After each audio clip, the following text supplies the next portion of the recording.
O Libertador, capítulo 36. O toque da fé. Voltando de Gergesa para a margem ocidental do mar da Galileia, Jesus encontrou uma multidão reunida esperando por ele. Permaneceu na beira do lago por algum tempo, ensinando e curando, e depois seguiu para a casa de Levi Mateus, para encontrar-se com o cobrador de impostos na festa. Foi ali que Jairo, o dirigente da sinagoga, o encontrou. Angustiado, ele exclamou: "Minha filhinha está morrendo. Vem, por favor, e impõe as mãos sobre ela para que seja curada e viva." Marcos 5, verso 23. Jesus imediatamente saiu com o dirigente para a casa dele. Os discípulos ficaram surpresos por ele ter concordado com o pedido do orgulhoso rabino. Mas acompanharam o mestre e o povo foi junto. Jesus e seus companheiros avançavam vagarosamente, pois a multidão se comprimia em torno dele. Jairo estava impaciente e ansioso, mas Jesus parava de vez em quando para aliviar o sofrimento ou confortar um coração aflito. Eles ainda estavam a caminho quando um mensageiro, depois de abrir passagem entre a multidão, deu a notícia de que a filha de Jairo havia morrido. A mensagem chegou aos ouvidos de Jesus: "Não tenha medo, tão somente creia e ela será curada." Juntos foram depressa para a casa do dirigente, onde já havia carpideiras e flautistas enchendo o ambiente com seus clamores. Jesus tentou contê-los. "Por que todo este alvoroço e lamento? A criança não está morta, mas dorme." Verso 39. Eles se ofenderam com as palavras do Salvador, pois tinham visto a menina à beira da morte. Depois de pedir que todos saíssem dali, Jesus chamou o pai e a mãe da menina, e também Pedro, Tiago e João, para entrarem no quarto onde estava a criança sem vida. Jesus chegou perto da cama e, tomando a mão da criança em sua mão, disse suavemente na linguagem familiar daquela casa: "Menina, eu lhe ordeno, levante-se." Verso 41. No mesmo instante, um tremor percorreu o corpo inerte. Os olhos da menina se abriram, como se estivesse acordando.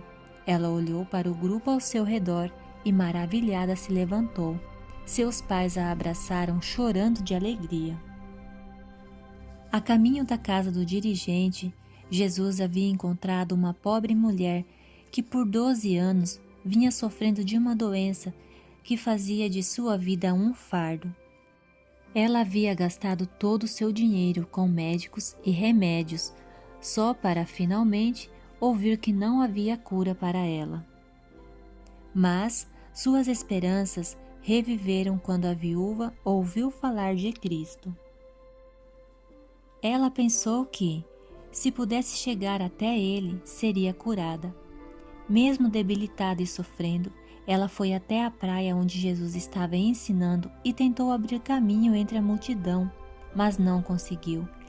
Ela o seguia desde a casa de Levi Mateus, sem que pudesse se aproximar dele, e já estava quase desistindo. De repente, ele chegou bem perto dela. Ela estava na presença do grande médico, mas com toda aquela confusão, ela não conseguia falar com ele. Tampouco dava para vê-lo, ainda que rapidamente. Com medo de perder sua única chance de ser curada, ela forçou o caminho, dizendo para si mesma: "Se eu tão somente tocar em seu manto, ficarei curada." No momento em que ele passou por perto, ela avançou, conseguindo apenas tocar na borda de sua vestimenta. Naquele único toque se concentrava a fé que ela alimentava em toda a sua vida. Instantaneamente, sua dor e fraqueza deram lugar ao vigor da saúde perfeita. Com o coração agradecido, ela tentou se esguiar entre a multidão, mas de repente Jesus se deteve. Olhando ao redor, ele perguntou, num tom de voz que todos puderam ouvir, acima da confusão: "Quem me tocou?" Considerando que ele estava sendo empurrado de todos os lados, aquela pergunta parecia estranha. Pedro, sempre pronto a falar, disse: Vês a multidão aglomerada ao teu redor e ainda perguntas: quem tocou em mim? Jesus respondeu: alguém tocou em mim. Eu sei que de mim saiu poder. O Salvador pôde distinguir o toque da fé do contato casual da despreocupada multidão. Ele não deixaria passar em branco uma confiança como aquela. Diria palavras de conforto para a humilde mulher, palavras que seriam uma bênção aos seus seguidores no fim dos tempos.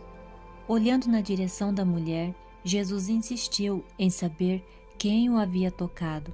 Vendo que não podia se esconder, ela se adiantou, tremendo. Com lágrimas de gratidão, falou do seu sofrimento e de como não havia encontrado cura. Jesus lhe disse: Filha, a sua fé a curou. Vá em paz. Ele não deu nenhuma chance para que um simples toque em suas vestes virasse superstição. A cura ocorreu por meio da fé que se apoderou do seu divino poder. A fé viva traz cura. De nada vale falar de religião de maneira casual e orar sem que a alma esteja faminta e a fé viva. Uma fé teórica que aceita Cristo meramente como Salvador do mundo nunca poderá trazer cura à vida espiritual. Fé não é concordar intelectualmente com a verdade. Não é suficiente crer sobre Cristo. Temos que crer nele. A fé salvadora é uma transação pela qual os que recebem a Cristo se unem a Deus e com ele se relacionam, mediante um concerto. Fé genuína significa aumento no vigor e confiança profunda e voluntária, pelos quais nosso espírito se torna um poder vencedor. Depois de curar a mulher, Jesus quis que ela reconhecesse a bênção que recebera. Os dons que o Evangelho oferece não devem ser desfrutados em segredo. Nosso reconhecimento da fidelidade de Deus é o meio escolhido pelo céu para revelar Cristo ao mundo. O testemunho da nossa experiência será, dentre todos, o mais eficaz. Isaías 43, verso 12. Respaldadas por uma vida semelhante à de Cristo, nossas histórias pessoais relacionadas à sua graça têm um poder irresistível que opera para a salvação de outros. Quando os 10 leprosos procuraram Jesus para ser curados, eles foram purificados. Somente um, porém, voltou para dar-lhe glória. Os outros seguiram o caminho deles e se esqueceram daquele que os havia curado. Quantas vezes nós fazemos a mesma coisa? O Senhor ergue o enfermo, livra as pessoas do perigo, aciona os anjos para salvá-las de desastres e para protegê-las de doenças e da destruição. Salmo 91, verso 6. E, no entanto, elas se esquecem do seu grande amor. Por causa da ingratidão, fecham o coração para a graça de Deus. É para o nosso próprio bem que devemos manter cada dom de Deus fresco em nossa memória. Isso fortalece nossa fé. Que nos lembremos, então, da amorosa bondade do Senhor. E que, ao recordarmos a maneira como Ele lida conosco, declaremos: como posso retribuir ao Senhor toda a sua bondade para comigo? Salmo 116, verso 12.